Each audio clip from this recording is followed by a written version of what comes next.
নমস্কার, সকলকে জয় শ্রীরাম। ভারত মাতার জয়।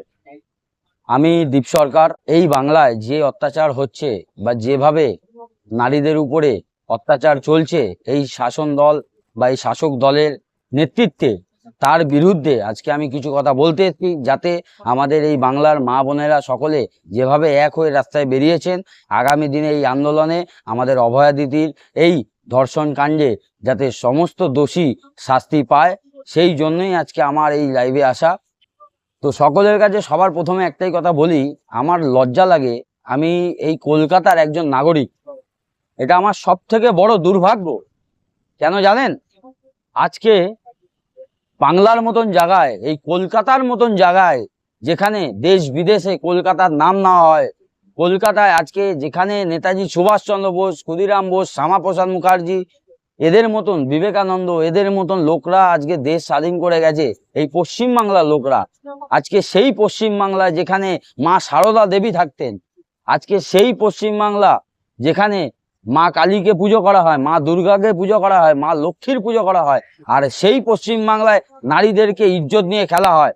কেউ কেউ সন্দেশখালিতে দেখেছেন আপনারা, কেউ কেউ পিঠে বানানোর নাম করে নারীদের নিয়ে গিয়ে ধর্ষণ করছে।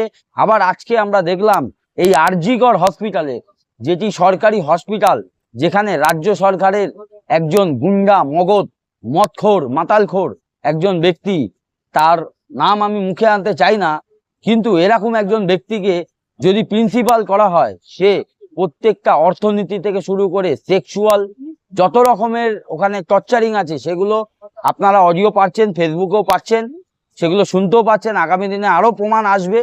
তো সেই সব জিনিস নিয়ে আজকে আরজি করে যেভাবে আমাদের অভয়া দিদিকে ধর্ষণ করলো এই সরকার থাকাকালীন, আজকে মমতা ব্যানার্জির উচিত ছিল যেদিন ধর্ষণ হয় তার 24 ঘন্টার মধ্যে সমস্ত অপরাধীকে শাস্তি দেওয়া, ও শুধু ফাঁসি না, দরকার পড়লে তাদেরকে ধর্মতলার মোড়ে, আমাদের মনে হয়, আমার ব্যক্তিগত মনে হয়, মানুষ আগামী দিনে রেপ করতে ভয় পাবে, তাকে এমন সাজা দাও, ধর্মতলার বুকে ওপেন পাবলিক সমাজে তাকে গলায় দড়ি দিয়ে ফাঁসি দেওয়া হোক, তার থেকে বড় যন্ত্রণা দেওয়া হোক, যেভাবে অভয়া দিদিকে যন্ত্রণা দিয়ে আজকে শেষ করা হয়েছে।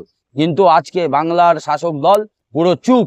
আজকে বাংলা শাসক দল খালি বলে যাচ্ছে যে এখানে বাম রাম সবাই এক হয়ে আজকে এই কাজ করে যাচ্ছে, কংগ্রেস এক হয়েছে। কিন্তু আপনি বলুন তো, মেয়েটিকে বাম করতো না রাম করতো না সিপিএম করতো না কংগ্রেস করতো? মেয়েটি তো একজন চিকিৎসক ছিল, সে মানুষের জীবন বাঁচাতো।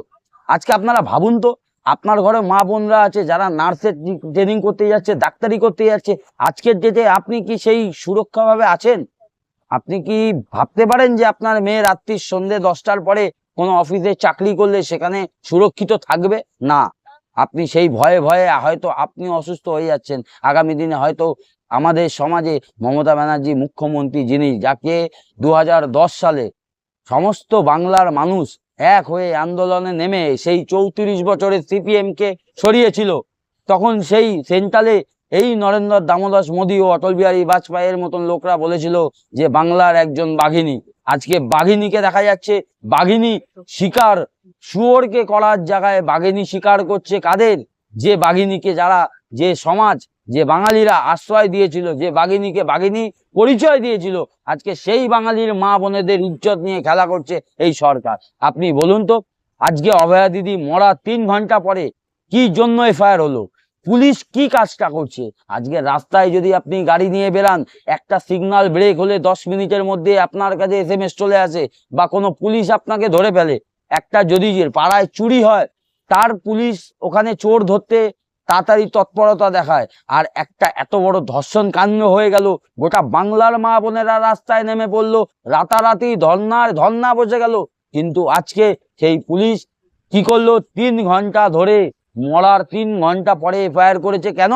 কারণ তার ওই দেহটাকে সৎকার করিয়ে দিল, যাতে ময়না তদন্তে যাতে কোনো প্রমাণ না পাওয়া যায়। ও আরজি করে যেখানে হসপিটালে কোনো ভাঙাই ছিল না, আজকে সেই সময়, যে সময় সিবিআই গেল, সেই সময় একটি দেয়াল ভাঙলো, যে দেয়ালের ঘরের ভেতরে, সেই দেয়ালের পেছনেই হয়তো অভয়া দিদিকে রেপ করা হয়েছে বা ধর্ষণ করা হয়েছে।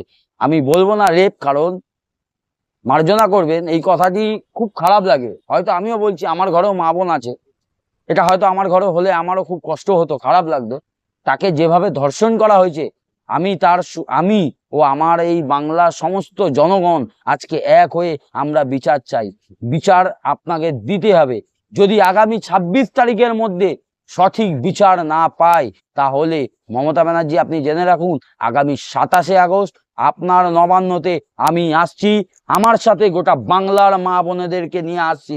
দেখি আপনি ওই চেয়ারটায় কি করে বসে বসে আপনি এই সব অপরাধীদের ছাতার তলায় রেখে সুযোগ দিয়ে আপনি ওদেরকে ক্ষমা প্রাপ্তি করতে পারেন। আমরা জানি এর পেছনে বহু তৃণমূলের নেতা নেত্রীদের ছেলে মেয়েরাও ইনভলভ আছে, হয়তো তাদের নামও বেরিয়ে আসবে আগামী দিনে। সেই জন্যই হয়তো আপনি চাইছেন যাতে এই কেসটা ধামাচাপা দেওয়া যায়, কিন্তু না, আপনি পারবেন না। কেন? কারণ গোটা বাংলার মানুষ আজকে অভয়া দিদির পাশে আছে, অভয়া দিদির পরিবারের পাশে আছে, আর থাকবে। আগামী দিনে সুবিচার আমরা নেব। যদি আপনি সুবিচার না দিতে পারেন, তাহলে আপনি পুলিশ মন্ত্রীর পদত্যাগ আমরা দাবি করছি।